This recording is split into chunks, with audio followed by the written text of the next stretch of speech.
Well, hello there. Let's get into a little dark academia fragrances, shall we?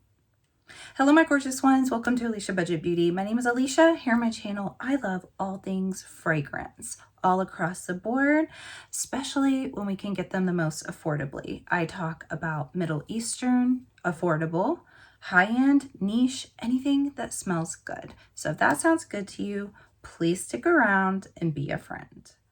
Still workshopping that intro again since I've kind of changed my channel. All right, you guys, I'm very excited about this video today. We are talking about dark academia fragrances, my 10 recommendations or 10 examples, shall we, of dark academia fragrances. Now, the reason why I'm doing this video, or not the reason, but the, I guess, inspiration behind doing this video, the impetus, shall we, is because my beautiful, sweet, talented fragrance friend, Rocio, actually has a podcast, and she is also going to be doing a digital publication, and the theme is dark academia, or fall fragrances, dark academia, something like that. She actually asked me to write a little article about dark academia fragrances and some of my examples. I wrote that up for her, sent it off, and then I thought, you know what? Let me go ahead and share this in a video with you guys. So if you guys don't know what dark academia is, it's basically what it sounds like. It is that sort of subculture of not just fragrance, but also style, aesthetic that is inherently a little dark, a little mysterious, a little highbrow, intelligence, academia related. So let's think of things like museums, dark libraries, dark clothing, black, gray, deep greens, deep burgundy colors, and wearing the clothing. Obviously, when fall rolls around, kind of movies that fit into that theme would be like Harry Potter, or I know some people even think of somewhat of like Gilmore Girls, but even though it's kind of light and fluffy, there's still that sort of aesthetic of the town.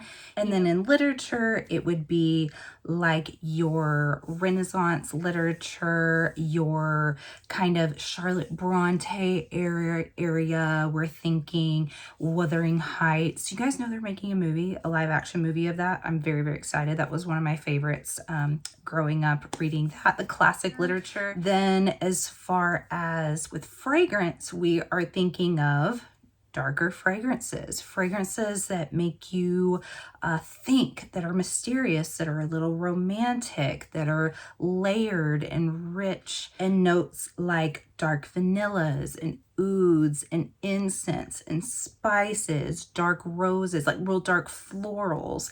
That's the kind of direction that we're going here with the dark academia fragrances, and it just kind of inherently fits into the fall theme. And I'm excited to share these fragrances with you guys because my motive behind this video isn't to get you to necessarily go out and buy these.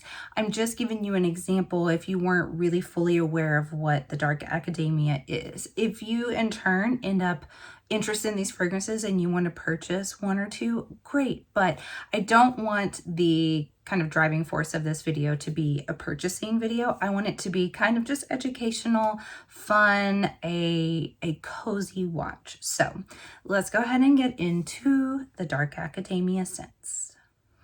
All right, a few of these fragrances I have talked about already in some other videos, in fall spooky season videos. Not all of them. Some of them I don't think I've shared before, but if you see some repeats, well, they just kind of all fit together in that fall theme. So one I talked about not that long ago is Villa Herbatium's Dracula. This is a perfect spooky season fragrance, a fall fragrance. This is a Korean brand, by the way, and fairly newer in the niche world. And this one is romantic and dark and mysterious. I mean, Dracula is perfectly named for this, but it's not all Dracula. I think a name for a fragrance could also go like cold and austere. This one actually has some beautiful warmth to it. It's a dark black rose fragrance, orchid. There's also some fig and coconut in this that do not go into the tropical realm whatsoever. They really, really don't. They kind of just lift the darkness of this fragrance somewhat. I was describing this to a friend, telling them that I think what the coconut's doing in here specifically is just smoothing edges instead of smelling like coconut. The fig in here is a little bit of a woody fig, and it just smells like dark romance. It smells like kind of dangerous love, like you're in love with the vampire. You know, I'm picturing reading Dracula, you know, sitting by a fire in a big velvet chair, wearing this fragrance. That's the kind of dark academia that this one is giving. This next one I've also talked about recently. It is This next one I've also talked about recently is the Bewitching Yasmin from Penhaligon's.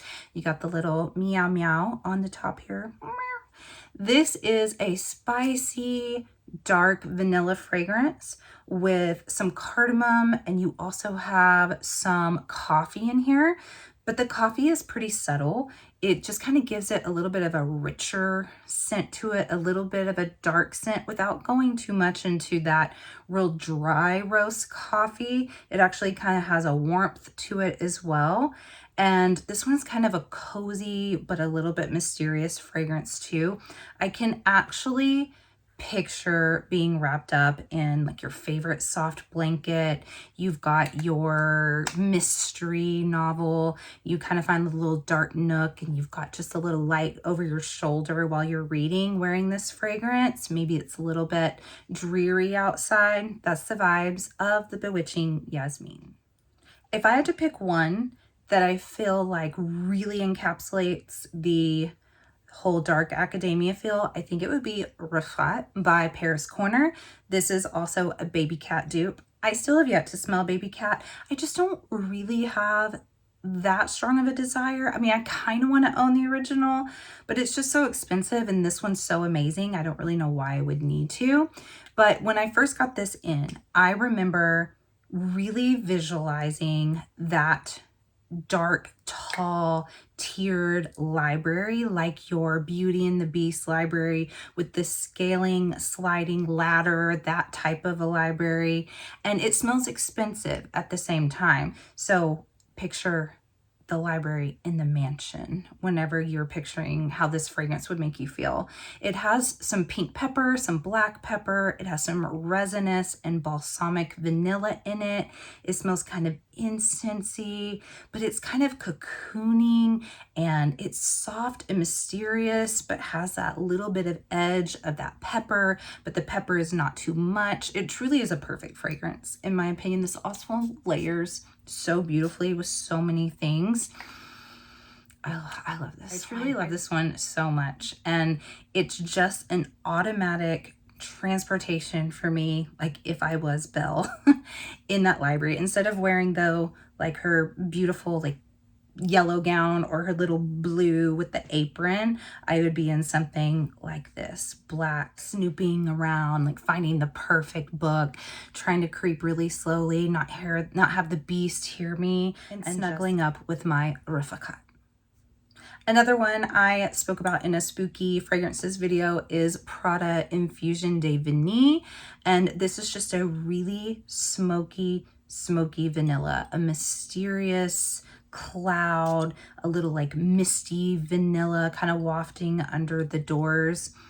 It's really unique to my collection, as kind of simple as it is. There's not a ton of notes in here. It truly just smells like a smoky vanilla, but not a charred, burnt smoke. Truly like a soft, billowing smoke mixing in with sort of like incensey vanilla. So with this one, I'm kind of just picturing like I already have the books kind of like pressed against my chest, and I'm trying to kind of, maybe I'm a little bit shy and reserved or a little reclusive, and I want to just kind of like walk through the halls of the museum. That's the kind of vibe this fragrance gives me. It is a smoky, beautiful, mysterious vanilla.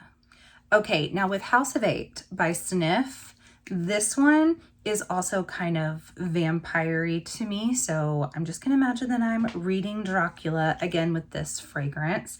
And it also it does have this sort of intellectual journey with this one, just because I think it is pretty layered and it is pretty niche smelling, even though it comes from a mainstream brand like Sniff. I've always loved this one. I don't think it's the easiest wear, the most commercial out of their fragrances, but this is a aromatic sage lavender, which already the sage, like we're going vampire there. We have some dark chocolate, some iris and heliotrope. So this sort of dry, dark, mysterious notes mixed in with those aromatics, and then a little powdery with the heliotrope and the iris. So it's definitely vampire-y. I can picture reading Dracula being that kind of like gothic chick in like the dorm, that type of a fragrance. Now with Imaginary Authors Yesterday's Haze, this one gives me dark academia without being as dark as, say, House of 8 that I just talked about. But it kind of has like that similar powderiness in it because it does have the iris in here, but it also has some nutty fig. It has some woods. I believe there is also, yeah, the walnut bitters is what's giving it the nuttiness. It has tonka, and then orchard dust is that imaginary note in here. And I've always said that this fragrance like when I smell this, I picture this completely. I had a nook in my room growing up, which I love that I had that, and I was such a reader and a writer growing up, and I loved to just kind of cuddle up in that nook, that little bench with the bay windows, and I would read. And I loved to just kind of be to myself, kind of stew in all my intellectual angst at that age as a teenager. And so this one isn't really as dark, but it definitely gives me that academia feel. It kind of has this beautiful dustiness to it that is smoothed out with that fig and a little bit of that iris in here. And it's like you have those little particles that are kind of little dust particles that you see when the windows cut the light through the room. I picture that falling as I'm curled up with a nice book. And back then it was always like Nathaniel Hawthorne, and I would read like Fitzgerald, and then like Mary Shelley, and like all those classic literature books were my favorites growing up. So it encompasses all of that for me. Okay, this next one is kind of a moody apple picking vanilla fragrance to me. This is Veritas Vanilla Oud. It does have apple. It also has rhubarb. It has some balsamic resinous notes, some woody notes, the vanilla. And I'm kind of picturing, say, being away at boarding school, and maybe there's apple trees on the acreage of the land where the boarding school resides, and you cut class because you're angry at the teacher for not giving you an A, if you're me growing up, and you go on your little walk and you go and kind of just seclude yourself amongst the apple trees, and you brought your book with you because that's what you do when you skip class, because that's what I did. I would skip class to go read.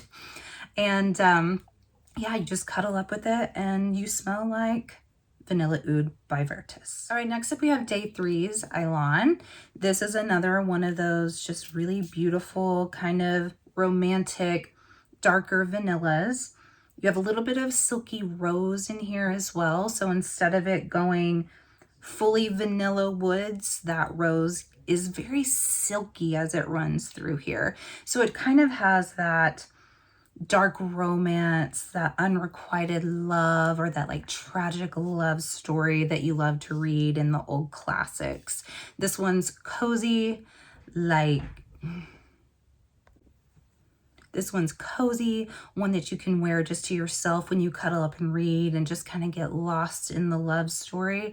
But it's also one that if you like ran off, you know, to go meet your love in the dark corners of the castle or something like that, you would also wear Elan. All right, this next one is Le Monde Gourmand's Couple de Terre, and I love this one because this one is another one that I think it's just such an intellectual fragrance. It's one that really makes me think, and it's not necessarily really like heavy and dark as it is kind of mysterious and magical in a sense. So if I was practicing like dark magic or something away at my magic school, this is the fragrance that I would wear. But it's very resinous and balsamic. It has things like elemi and frankincense in here. And then it has a Mexican vanilla that's a little bit spicier and not quite as sweet as a traditional like baking vanilla. It has blue pine tar in it. It kind of smells earthy and mystical and magical. All right, my very last dark academia fragrance holds a little special place in my heart because it makes me think of my grandparents, my mom's parents, who have passed many years ago. But it is Serge Lutens Un Bois Vanille. And the second I smelled this fragrance, it took me back to their house. Growing up, they were my grandparents that were kind of stuck back in time, where they had sort of like 60s style clothing and furniture, their house. They didn't have any like the new technology. They loved to play cards, like card games. They loved to read, and they would keep me in the summers as a kid while my mom and dad were at work. And I read a lot when I was there.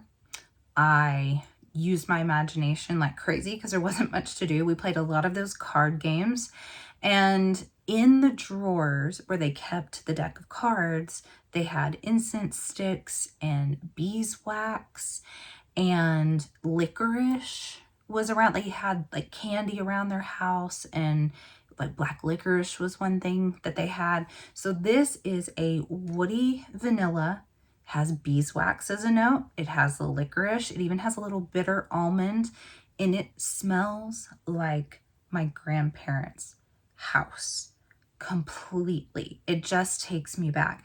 And I kind of think of their house almost as this like 60s dark academia type of environment. And it's just a special one to me. I think it's such a beautiful niche fragrance that is one that takes you on an absolute journey. But that is it, you guys. Those are my 10 dark academia fragrances for fall. I thank you guys so much for watching. And as always, have fun shopping, budget shopping, and smelling fabulous. Bye.